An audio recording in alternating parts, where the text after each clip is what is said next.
दो डायरी। पति पत्नी की दिल छू लेने वाली कहानी। उनकी शादी की सालगिरह का दिन था। पति पत्नी एक दूसरे से नाराज थे। कुछ देर पहले दोनों में किसी बात पर जोरदार बहस हुई थी और ये नाराजगी उसका ही नतीजा थी। दोनों की शादी को 5 साल हो चुके थे। इन 5 सालों में उनका प्यार धुंधला पड़ने लगा था। प्यार की जगह शिकायतों ने ले ली थी। दोनों ये बात अच्छी तरह जानते थे और चाहते थे कि उनके रिश्तों में वो पहले वाली बात आ जाए, लेकिन लाख कोशिशों के बावजूद उनके रिश्ते में खटास बढ़ती जा रही थी। उस समय पति बालकनी में खामोश खड़ा था। पत्नी उसके पास आई और उसे एक डायरी देते हुए बोली, मैं इन रोज रोज के झगड़ों से तंग आ चुकी हूँ। जरूर हम दोनों में कुछ खामियां हैं जिन्हें हमें दूर करना होगा, तभी हमारा रिश्ता बच पाएगा। मैं चाहती हूँ कि अगले 1 साल में तुम्हें मुझसे जो भी कमियाँ दिखाई पड़ें वो तुम इस डायरी में लिख देना। मैंने अपने लिए भी एक ऐसी ही डायरी ले ली है जिसमें मैं तुम्हारी कमियाँ लिखा करूँगी।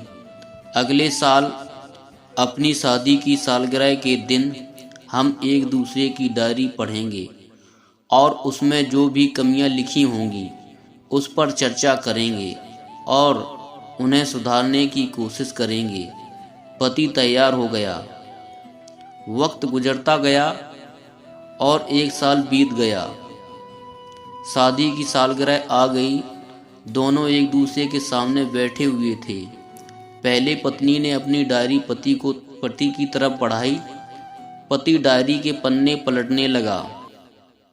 पहला पन्ना, तुमने पिछले साल मेरे बर्थडे पर मुझे कोई तोहफा नहीं दिया।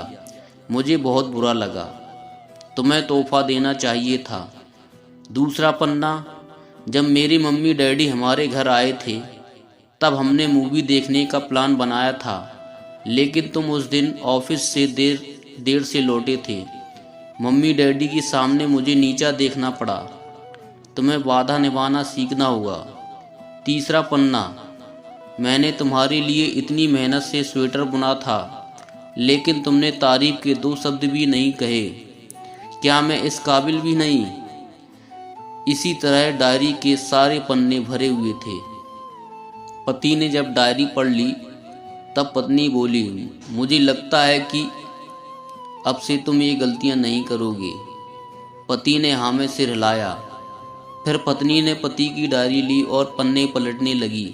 पहला पन्ना खाली था, दूसरा पन्ना भी खाली था, तीसरा पन्ना भी खाली था। पत्नी ने देखा कि डायरी के सारे पन्ने खाली हैं। वह नाराज होते हुए बोली, तुम मेरी एक बात भी नहीं मान सकते। मैंने साल भर कितनी मेहनत से पूरी डायरी लिखी और तुम एक पन्ना भी नहीं लिख सके। पति ने कहा, आखिरी पन्ना खोलो, उस पर मैंने सब लिख दिया है। पत्नी ने आखिरी पन्ना खोला और पढ़ने लगी। उसमें लिखा था, डियर, चाहे तुमसे जितनी शिकायतें करूं, तुमसे जितनी बहस करूं, सच ये है कि मैं तुम्हारा दिल से आभारी हूं, क्योंकि इतने सालों में तुमने मुझे और मेरे परिवार को बहुत प्यार दिया है। इसलिए इस डायरी में लिखने के लिए मेरे पास कुछ नहीं है। ऐसा नहीं है कि तुम में कोई कमियां नहीं, लेकिन तुम्हारे प्यार, समर्पण और त्याग के सामने वो सारी कमियां बौनी हैं। हजारों कमियां हैं मुझ में, इसके बावजूद तुम मेरी परछाई बनकर हरदम मेरे साथ रहती हो। भला अपनी परछाई की भी कोई कमी निकालता है? तुम जो हो, जैसी हो, मैं तुम्हें बहुत प्यार करता हूँ और इसी तरह तुमसे लड़ते झगड़ते और प्यार करते सारी ज़िंदगी गुजार देना चाहता हूँ। उम्मीद है तुम मुझे और मेरे परिवार को यूं ही प्यार करती रहोगी। ये पढ़कर पत्नी की आंखों में आंसू उमड़ आए। उसने उसी समय अपनी डायरी पति के हाथ से छीन ली और उसे जला दी, साथ में वो सारी शिकायतें भी जो इतने सालों से उसके मन में दबी हुई थी। पति पत्नी दोनों ने फैसला किया कि भी जैसे हैं वैसे ही एक दूसरे को स्वीकार करेंगे, अच्छाइयों के साथ, कमियों के साथ और ढेर सारे प्यार के साथ। अगर आपको स्टोरी पसंद आई हो तो कृपया इसको लाइक तथा चैनल को सब्सक्राइब करें।